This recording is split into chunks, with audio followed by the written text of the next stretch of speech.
Just like many of you, I went down and I was carrying buckets of water to many citizens in Marine View. 25-story building, they lost power and water.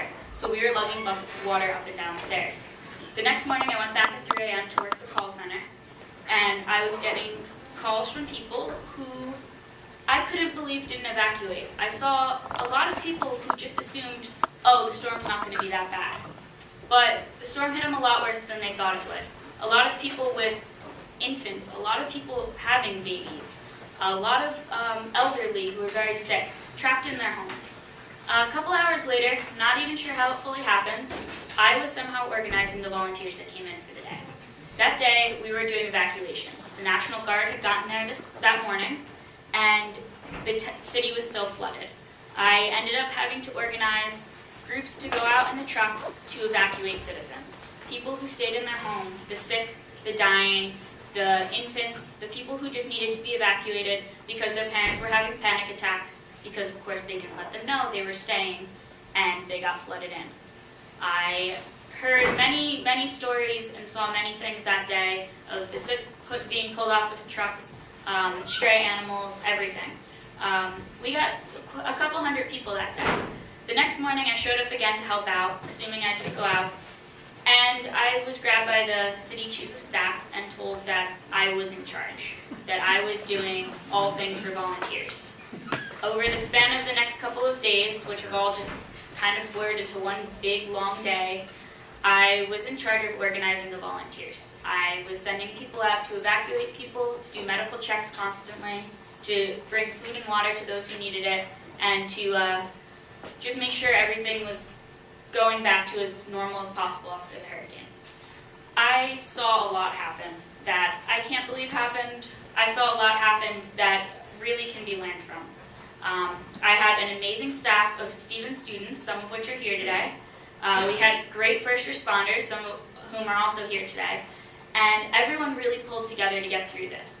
We lost power basically everywhere except Frat Row, River, and a small portion of Hudson Street. The city hall was out of power. We were working on one generator in one small room with a whole bunch of tired and smelly people. And it didn't go too well. We lost a lot of radios. Our transmitters were not picking up. A lot of things were down. We luckily had 1 or 2 systems that were working. But I learned more than anything, always have a backup. Always have an extra tower. You never know when you're going to need those radios. You never know when the power is going to go out somewhere. I never thought I would appreciate power so much. Even though I never lost power at Stevens, when I was down at City Hall, I was learning to walk in the dark up and down stairs, and everywhere I went it was dark, it was creepy. And the day that we got the generator hooked up to the system and lights came on in the building was like, you would have thought it was Christmas for a 4-year-old. And everyone was really happy. I learned that you really need to learn other ways besides relying on technology a lot of the time. Everything that myself and my staff worked off of was pads and pens. And there was so much paper. And it was so disorganized because we're used to laptops. We're from Stevens. We get laptops, that's what we do. We had to find other ways to be able to communicate things. Since there was only one phone line in City Hall for the emergency center, my cell phone became the emergency hotline for the city for many volunteers. I'm still getting calls from people asking me for stuff, and it's been a month. I'm pretty sure they can get out of their homes on their own now. And it was that first couple of days, any emergency situations, I was lucky enough to have cell service. They were texted into my phone. I ended up having to tell my mom, don't call me, I'm not answering my phone, it's someone else. Didn't go over too well with her, but it had to be done because no one else had good enough cell service that they would be able to do that, and I wouldn't allow any of my staff to give out their own number. We really learned how to eventually organize everything. As the days went on, while more was going crazy and more publicity was coming in, the staff got better and better, we got more organized. Throughout the week, we had about 3,000 volunteers that came through. We had to organize and get them doing jobs and get them helping out the city, especially checking on our elderly, which we have a lot of in Hoboken, surprisingly. When I stepped into the role, I didn't expect to be so surprised by some of what I had to do. I've been trained pretty low in leadership through different groups that I'm in at Stevens and through home. But it really took a lot out of me when I had to stand in front of hundreds of people and direct them into what to do. When I had to be making decisions as to, are we going to save this person or this person? And it was a lot of project management that I never realized I wasn't ready for. I would love if Stevens did something where, there's problem solving in, how do we fix this machine? And there's problem solving in, how do we save thousands of people's lives? And while we really train for how to fix those machines, we really don't train well enough to, what do we do in an emergency?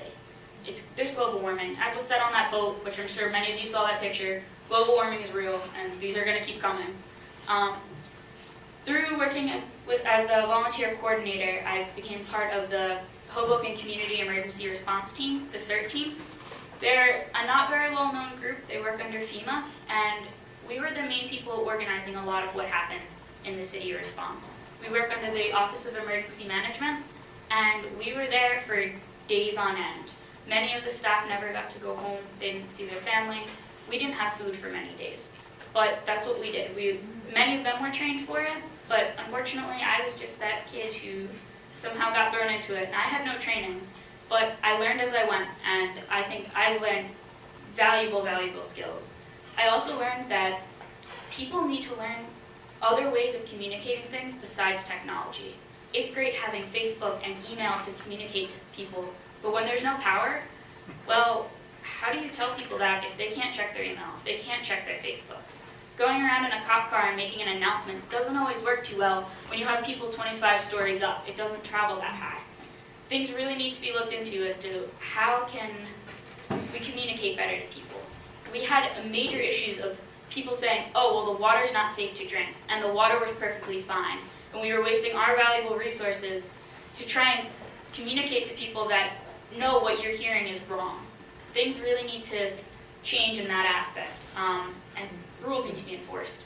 Nothing bothered me more than when I was coming back at night, and there was a curfew on the street, and there was like 50 people out walking around on Washington Street. What they were doing, I have no idea. It's pitch black out, and no stores were open. But nothing was being enforced. They were in a state of emergency. I've learned that the biggest thing is enforcing rules, being stern, and actually following through with what is said. And unfortunately, it was done well, but not well enough. And it caused a lot of hard times when it came to, for any EMTs in the room who were there, I'm sure you know that when it came to trying to get a rig through the streets and there's like people standing in the middle of the street, it doesn't work well. And it was a big issue, and something that if it was communicated better or if it was actually enforced would have really increased our efficiency. But through everything, a lot's changed, and I've learned more than I ever could have imagined. I never in a million years thought I would be doing something like this. I was sick of being trapped in a house with a whole bunch of girls, watching movies and doing girly stuff, and had to get out. Went down to help because I'm from Central Jersey, and my home got hit really hard. I couldn't get home. So I went to help Hoboken. Figured I'd be there 5 or 6 hours helping out, and a couple weeks later, I'm still doing stuff for them. I'm now a large part of the CERT team in Hoboken. If anyone's interested in joining, we're really looking for people to help out. We'll be training people, and I can't wait to start the training, so next time this happens, I actually am a bit more ready, and more things have changed, and more went on than I ever could have expected. And I learned that there's nothing more valuable than having backups, than training people, not just in technology, but let's go back 200 years. What did they do? How did they deal with stuff? Because that's what we resorted to a lot of the time. We resorted to screaming across the street at each other to try and communicate what needed to be done. We resorted to going around in trucks and trying to hand out paper flyers to people. We tried to rely on word of mouth, and it really opened up my eyes to, I can't be without my smartphone, but I had to be during the storm, and many people had to be. And while there was a lot of families who didn't know how each other were. There's other ways to communicate it, and people need to look into that.